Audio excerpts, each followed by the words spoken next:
Good afternoon, everyone. Now we are going to study chemical equilibrium. What is the meaning of equilibrium? It is basically the state of a process in which properties like temperature, pressure, and concentration of system do not show any change with passage of time. कि जब कोई chemical reactions होती है तो starting में हमारे पास क्या होता है, टाइम t0 के ऊपर हमारे पास सिर्फ रिएक्टेंट अवेलेबल होते हैं, हमारे पास प्रोडक्ट अवेलेबल नहीं होते। फिर जैसे जैसे आपका टाइम स्पेंड होता जाता है, टाइम पास होता जाता है, आपका रिएक्टेंट आपस में रिएक्ट करते हैं और वो प्रोडक्ट बनाना शुरू कर देते हैं। फिर एक ऐसा टाइम आ जाता है जिसको हम टी इक्विलिब्रिया कहते हैं। उस टाइम के ऊपर आपका रिएक्टेंट, प्रोडक्ट, सारी चीज़ें अवेलेबल होती हैं, but at the time property which I mentioned here like temperature, pressure and concentration do not show any change. उनमें हमें कोई भी चेंज नज़र नहीं आता है एट दिस टाइम, और this state is called basically equilibrium state. At the equilibrium point rate of the forward reaction, आगे जाने का जो रेट है, और rate of the backward reaction, पीछे आने का जो रेट है, वो क्या होते हैं, इक्वल होते हैं। What do you mean by rate? Rate is the change of concentration of reactant or of product with respect to time. Time के हिसाब से रिएक्टेंट की कंसनट्रेशन में क्या चेंज होते हैं, टाइम के हिसाब से रिएक्टेंट की कंसनट्रेशन डिक्रीज होती जाती है, और प्रोडक्ट की कंसनट्रेशन अगर इंक्रीज होती जाती है, I can say it like that, if we have the concentration तो रिएक्टेंट की कंसनट्रेशन आपकी डिक्रीज होगी, प्रोडक्ट की कंसनट्रेशन आपकी क्या होगी, इंक्रीज होगी। तो टाइम के हिसाब से उनमें क्या चेंजेज आ रहे हैं, और फिर जब ये कंसनट्रेशन लगभग कांस्टेंट हो जाएंगे at this point, if they are constant then it is called T equilibria. वो पॉइंट आपके पास आ जाएगा T equilibrium. If we have reactant R, it get converted into product at time t0 we have only the reactant, then the concentration of reactant may be denoted by r naught or square bracket of r naught.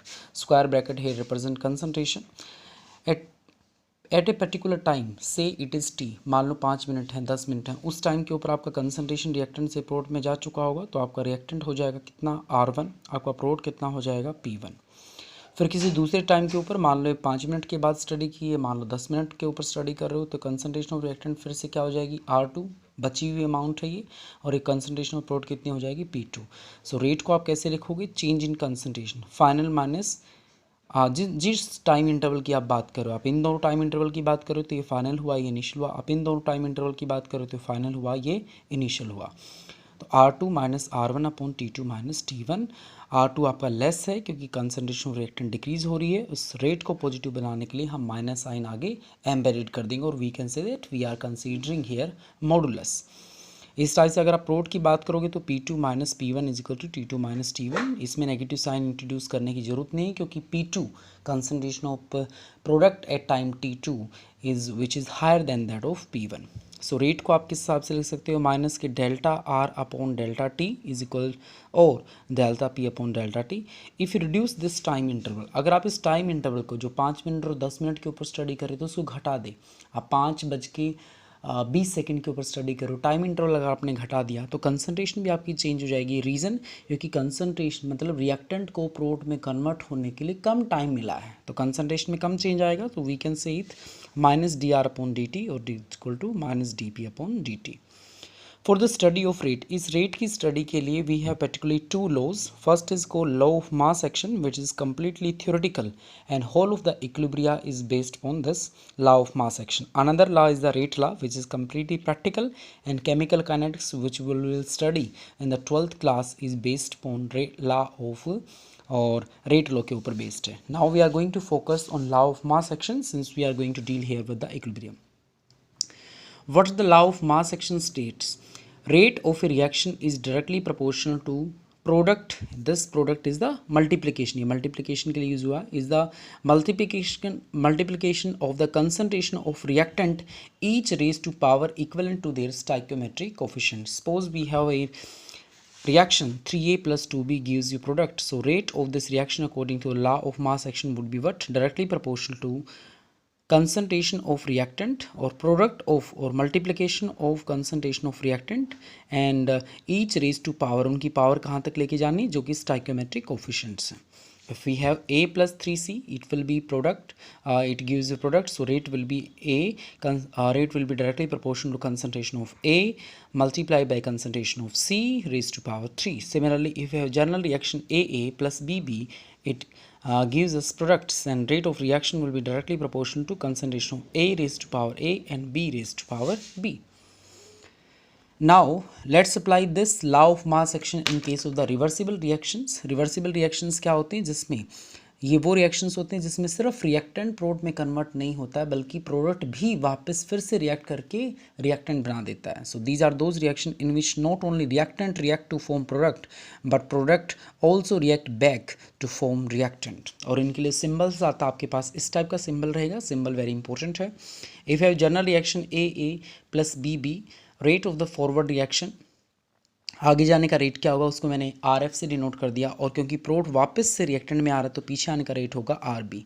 So according to the law of mass action, rate of the forward will be directly proportional to A raised to power A and B raised to power B. While when we open this directly proportionality sign constant को open करते हैं तो rate of forward is equal to K forward, where K forward is the rate constant. This is rate of the forward reaction. This is rate constant for the forward reaction.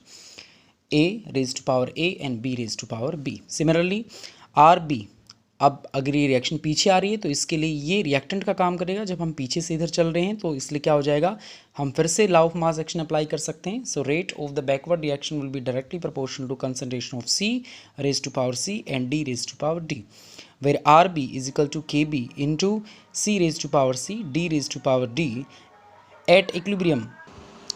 So at the equilibrium point, what will happen, rate of the forward reaction will be equal to the rate of backward reaction, as we have already discussed this point. So rate of forward is equal to rate of the backward reaction. So Kf into concentration of A raised to power A and concentration of B raised to power B is equal to Kb into C raised to power C or D raised to power D. आप इस Kb को यहाँ नीचे ले आएँ, इसको यहाँ नीचे ले आएँ, क्रॉस इस टाइप से कर दें आप मल्टीप्लिकेशन, इस टाइप से Kb को आप नीचे ले आएँ तो आपके पास हो जाएगा Kb upon Kf upon Kb is equal to concentration of C raise to power C, D raise to power D upon A raise to power A और B raise to power B, और Kc is called equilibrium constant, whereas Kf is the rate constant for forward reaction, Kb is the rate constant for the backward reaction. Now what is the law of chemical equilibrium? Law of chemical equilibrium states that product, this is the multiplication basically, multiplication को भी आप product बोलोगे, product of the molar concentration, किसकी molar concentration का product, product of the molar concentration of product, या फिर आप इस टाइप से कह सकते हो product multiplication of the molar concentration of product raise to power stoichiometric coefficient upon multiplication of the, और या फिर product of the molar concentration of reactant raise to power the stoichiometric coefficient. उनका ratio क्या होता है, एक constant होता है.